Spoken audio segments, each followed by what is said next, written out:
السلام عليكم ورحمة الله وبركاته. ازيكم عاملين ايه؟ يا رب تكونوا بخير. معاكم نعمة الصديق. النهاردة زي ما انتم شايفين هنعمل مع بعض كيكة البسيسة. كيكة طبعا تحفة جدا جدا، مختلفة عن الكيكة العادية. ان هي بتتعمل بدقيق الذرة. كيكة البسيسة طعمها وكيكة كده بتاعت زمان، بتاعت جداتنا كانوا بيعملوها، ومعروفة برضو في مصر وفي دول تانية كتير، وطعمها أحلى كتير من الكيكة اللي احنا عارفينها بالدقيق الأبيض العادي. طبعا قبل ما نبدأ وصفتنا نسمي الله ونصلي على رسول الله وعلى آله وصحبه وسلم. أول حاجة معايا 3 بيضات درجة حرارة الغرفة، ومعايا 3 كوبايات من دقيق الذرة، وانا مستخدمة دقيق الذرة الاصفر، وفي نوعين من دقيق الذرة، في ابيض وفي اصفر.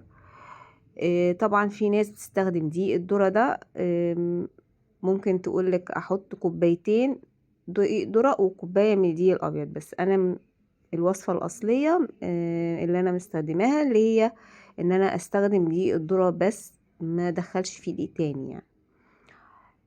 استخدمت هنا 3 كوبايات من الدقيق الذرة الأصفر، وكوباية وربع من السكر، كوباية إلا ربع من السمنة على زيت، وكوباية من اللبن.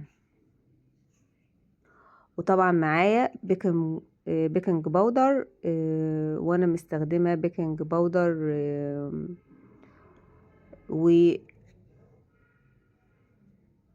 وفانيليا برتقان. اول حاجة بقى باخد البيض بتاعي وبضربه مع السكر عشان انا عايزة السكر يدوب، واحط كمان معلقتين من النشا على دقيق الذرة،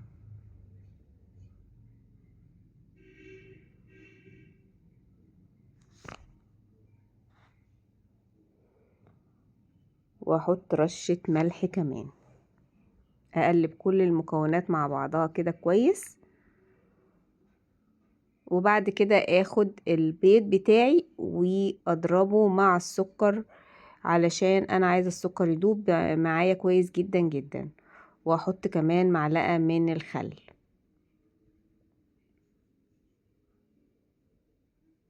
اضربه كويس جدا جدا، وبعد كده اضيف له كوباية اللبن برضو علشان ادوب السكر معايا كويس. وبعد كده هبدأ استخدم المضرب اليدوي عادي جدا. عايزه اقول لكم ان قوام البسيسه بتبقى مختلفه عن القوام الكيكه العاديه، بتحسي ان هي خفيفه كده شويه ومش واخده السمك بتاع الكيكه اللي احنا عارفينه. هاخد الخليط بتاعي واحط عليه السمنه على الزيت، وابدا احط الدقيق بتاعي تدريجي مع الضرب كده بمضرب يدوي. احط واحده واحده كده زي ما انتم شايفين.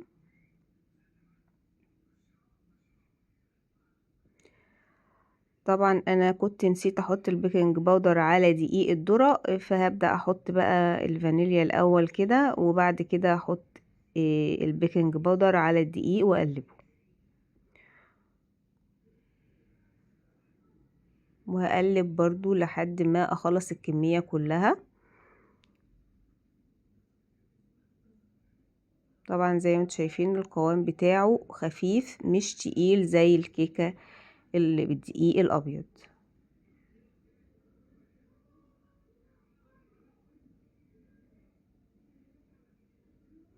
طبعا انا كده بوريكم ان انا مستخدمة النوع ده من الدقيق الذرة، هو متوفر في السوبر ماركت وحلو جدا جدا. وابدأ اجيب صينية كده مقاس 28 وادهنها او ابطنها بشوية زيت صغيرين جدا، وبعد كده احط فيه خليط الكيكة بتاعي وهحطها في الفرن، فرن متوسط. هي بتاخد حوالي نص ساعة الا 5 دقايق في الفرن وبتبدأ تستوي. طب بتطلع تحفة جدا، ريحتها بتقلب الدنيا صراحة، والطعم بتاعها ولا اروع. طعمها احلى من الكيكة العادية بكتير جدا. جربوها ان شاء الله هتعجبكم. هنا بقطع لكم برضو عشان اوريكم شكلها عامل ازاي. وعايزه اقول لكم كمان ان هي مش بتلزق خالص، هي بتطلع حلوه جدا. بصوا شكلها وهي كمان التصوير ظالمها، يعني هي لونها حلو وبتلاقوها من جوه لونها مصفر كده، بتبقى حلوة قوي والطعم بتاعها خطير. لو عجبتكم الوصفة متنسوش تعملوا لايك وسبسكرايب وتفعلوا الجرس عشان يوصلكوا كل جديد من القناة. واشوفكم في وصفات تانية كتير، وما تنسوش تدعوا المازن ابني بالرحمة والمغفرة، وان ربنا يرحمه ويغفر له ويدخله الجنة من اوسع ابوابها.